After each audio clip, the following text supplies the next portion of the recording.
Trojan War. By far the richest source of our knowledge concerning Achilles' escapades is Homer's account of the Trojan War in the Iliad. Indeed, one may reasonably argue that Achilles is the star of the piece, and Homer himself describes his story as a tale of the rage of Achilles. Early on in the book, Odysseus, the wily king of Ithaca, is sent on a mission to find Achilles and persuade him to participate in the coming war between Greeks and Trojans. Odysseus was a formidable negotiator, and with Achilles' thirst for glory, the embassy was successful and Achilles, leaving behind his son Neoptolemus, sailed for Troy. With him went 50 fast ships, each carrying 50 men of his own private army, the Myrmidons, fearsome fighters who had been transformed from ants by Zeus himself and given to his son Aiakos, king of Aegina and father of Peleus. The Aegean siege of Troy lasted for 10 years, and during this time, Achilles assailed in battle and sacked no less than 23 cities in the surrounding area. Early on in the conflict, the hero also ambushed the Trojan prince Troilus as he drank at a spring and sacrificed him in honor of Apollo. This was fortuitous for the Greeks, as an oracle had decreed that if the prince were killed before he reached 20 years of age, then Troy would fall. In some accounts, the murder of Troilus occurred at a sanctuary of Apollo, and this may explain the archer god's fateful grudge against Achilles.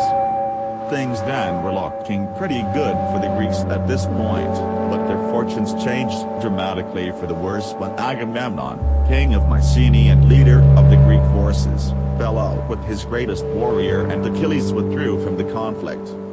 The quarrel started after Achilles had abducted two beauties in one of his raids, Peleus and Chryses. Keeping the former for himself, he gave Chryses to Agamemnon. However, Chryses' father Chryses offered a tempting ransom for the girl's safe return.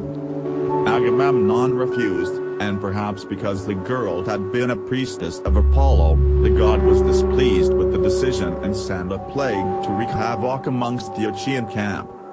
Agamemnon eventually relinquished his prize, but to console himself at his loss promptly took Peleus from Achilles. Miffed at this slight and claiming he was dishonored before all of his compatriots, Achilles and his Myrmidons stormed off to their camp to sit out the rest of the war.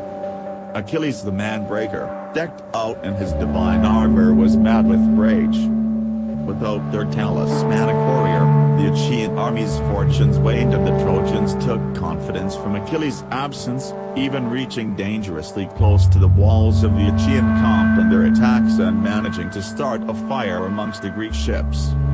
Agamemnon offered fabulous gifts and the return of Peleus, but to no avail, and in this hour of great danger, even Achilles' great friend Patroclus, pleaded with the hero to re-enter the fray or at least allow him to lead out the Myrmidons in battle. Achilles agreed to the latter, and giving Patroclus his armor, made his friend promise only to engage in defensive action and not pursue the Trojans back to Troy. When the Trojans saw the armored Patroclus, they thought that Achilles had re-entered proceedings and panic ensued. Patroclus, flushed with success, ignored his leader's advice and chased after the fleeing Trojans, even killing the Lycian Sarpedon, a son of Zeus, and reached the walls of Troy. Unfortunately for the young warrior, Apollo, protector of the Trojans, decided at that moment to intervene, and he struck the helmet and armor from his body and guided the spear of Euphorbos to strike him in the back.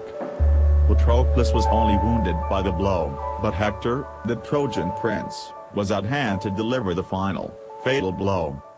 A long battle then followed over possession of the body, with the Aegeans, led by Peleus and Aiakos, finally managing to take the fallen Patroclus back to their camp.